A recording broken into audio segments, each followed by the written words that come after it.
Hello friends, this week's contemplative discourse is on moving our thesis forward, in which we're attempting to fuse authentic shamanism and authentic mysticism together into a single package. Excuse me. And we're also honing our thesis.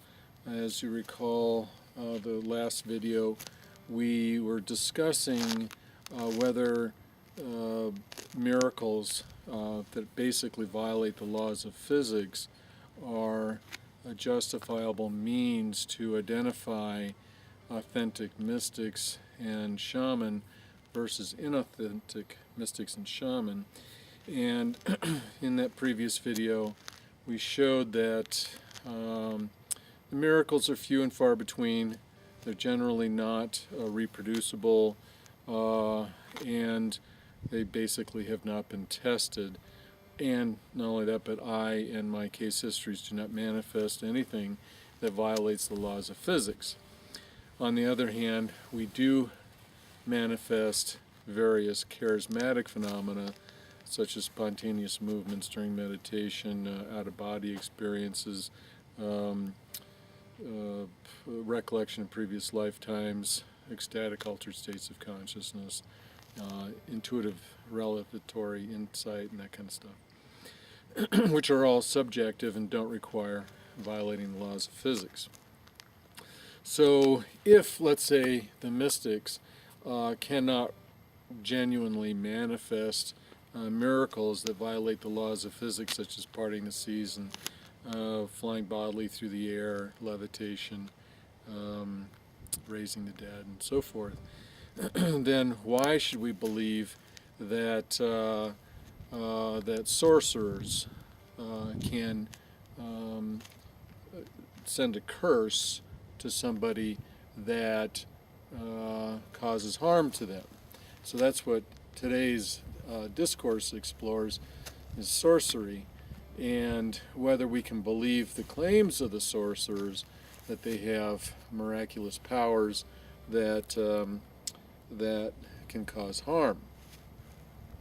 And if the mystics, my argument is, if the mystics who manifest all this other stuff cannot violate the laws of physics, causing miraculous healing or miraculous transformations of the physical universe, including even bringing the rain, then why should we believe that sorcerers can do that, or people who have a malevolent intent through the use of their psychic powers? And I argue that, first of all, none of that is reproducible. None of it's been tested, although it certainly has been in the mythology of humans as far back as their literature goes. So I believe that we need to reject the belief in sorcery or the miraculous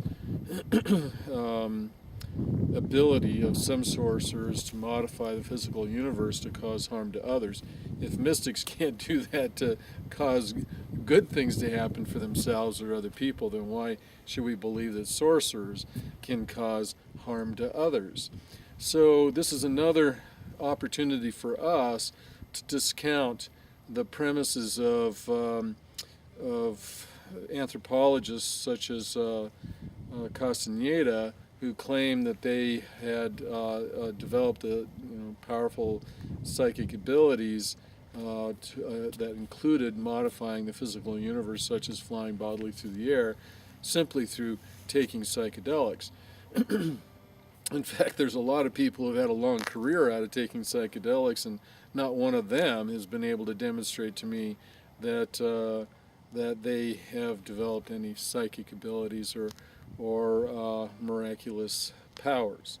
So we have to really throw that out of the thesis that sorcerers or people who have a malevolent intent are not likely to have miraculous powers. As a matter of fact, another component of this is what we're finding is the cultivation of the altered states of consciousness that are associated with ecstatic states of the mystics, and in India they would use the word samadhi for those states. These states require the ability to let go at a very deep level to experience them, and people who have harmful intent to others are not likely to develop these altered states. So if these altered states of contemplation or samadhi are required to cultivate the subjective psychic powers, such as insight and out-of-body experiences, then why should we believe that those abilities are cultivated by somebody who has malevolent intent?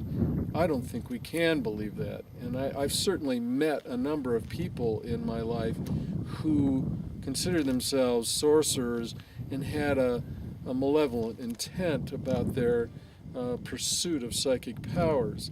But none of them manifested the ecstatic altered states. There was nothing ecstatic about them.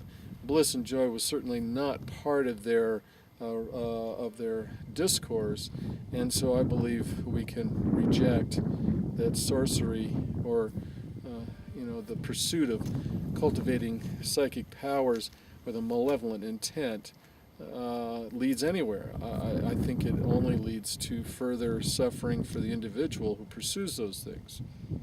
Thank you, friends.